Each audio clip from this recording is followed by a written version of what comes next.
Right now, an estimated 1 in 4 adults is walking around with a liver quietly coated in fat, and most of them have absolutely no idea, no pain, no warning signs, no symptoms that would make anyone think twice about it.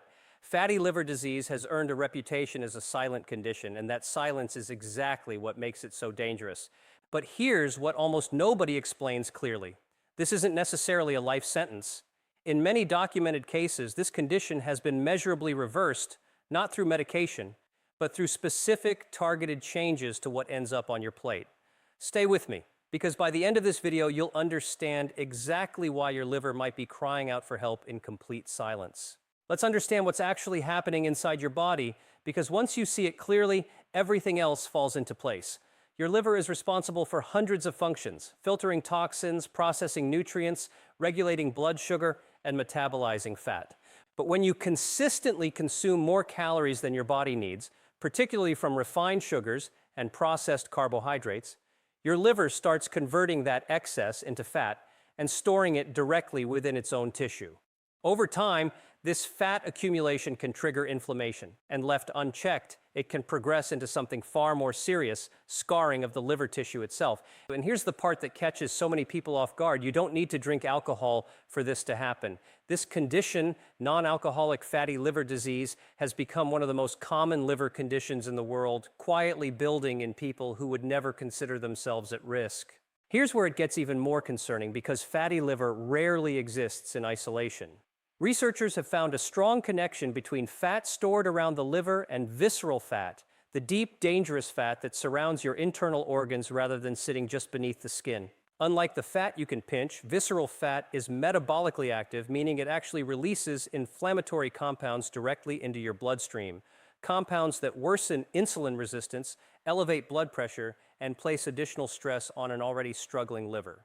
It becomes a quiet, self-reinforcing cycle. More visceral fat feeding more liver fat worsening inflammation throughout the entire body, all happening without a single obvious symptom until routine blood work or an ultrasound eventually reveals what's been building for years. But here's something that changes the entire outlook on this condition.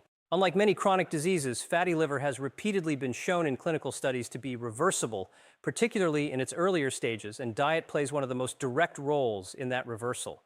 The first major factor researchers point to is reducing fructose specifically, not fruit in general, but the concentrated fructose found in sodas, processed snacks, and foods loaded with high fructose corn syrup. Unlike glucose, which can be used by nearly every cell in the body, fructose is processed almost entirely by the liver, and consuming it in excess forces the liver to convert much of it directly into fat. Studies tracking individuals who significantly reduced fructose intake found measurable reductions in liver fat within just a matter of weeks, some of the fastest documented improvements seen in fatty liver research. But cutting something out is only half the equation, because the next factor involves actively adding something back in, something most people underestimate entirely: fiber. Specifically soluble fiber from foods like oats, legumes, and vegetables. Soluble fiber slows digestion, reduces the amount of sugar absorbed into the bloodstream after meals, and has been shown to directly reduce liver fat accumulation over time. Research involving individuals with diagnosed fatty liver disease found that those who significantly increased their soluble fiber intake experienced measurable reductions in liver fat, along with improvements in insulin sensitivity, often within a relatively short period of consistent dietary change. Something as simple as starting the day with oatmeal instead of a sugary cereal isn't a minor adjustment. For your liver specifically, it may be one of the most directly relevant changes you could make. Now here's the piece that surprises people the most, because it involves something most people were taught to fear rather than embrace: coffee. Multiple studies have found that regular coffee consumption is associated with significantly lower rates of liver fat accumulation and slower progression of liver scarring in people already diagnosed with fatty liver disease. Researchers believe certain compounds in coffee may reduce inflammation within liver tissue and even help regulate the enzymes involved in fat metabolism inside the liver itself. This isn't about loading your coffee with sugar and cream, but a plain or lightly prepared cup consumed regularly appears to offer a level of liver protection that surprised even the researchers studying it. For anyone who is quietly worried that their daily coffee habit was doing damage, the actual research tells a very different story. What makes all of this so significant isn't only the biology, It's what a fatty liver diagnosis often represents emotionally for the person receiving it. For many people, this news arrives unexpectedly, often during a routine checkup, with no prior symptoms, no warning, nothing that would have suggested a problem existed. That sudden confrontation with an invisible health issue can feel deeply unsettling, a reminder that the body can be quietly struggling in ways you have no way of sensing on your own. It often triggers a specific kind of fear, not just about the liver itself, but about what else might be happening silently, undetected, beneath the surface.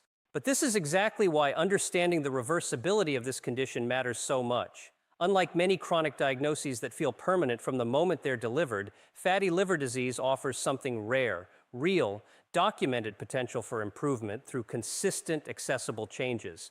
This isn't about extreme diets or eliminating every food you enjoy. It's about understanding that specific targeted shifts, reducing certain sugars, increasing certain fibers, being more mindful of daily habits, can directly influence an organ working tirelessly behind the scenes, without ever asking for recognition or thanks. None of this replaces medical guidance, especially for anyone already diagnosed with fatty liver disease or related metabolic conditions. Regular monitoring, blood work, and professional care remain essential parts of managing this condition properly. But understanding the direct connection between everyday food choices and liver health offers something valuable, especially for anyone who has felt like this diagnosis came out of nowhere with no clear path forward. It gives you a starting point, a place where your daily choices can genuinely make a measurable difference in an organ that had been struggling in silence. So think honestly about your own daily habits right now. How much added sugar and processed carbohydrate is quietly making its way into your meals? How much fiber are you actually getting compared to what your liver may need? Sometimes the most significant health transformations don't come from something dramatic or complicated. They come from small, consistent, informed choices that finally give a silently struggling organ the support it's been needing all along.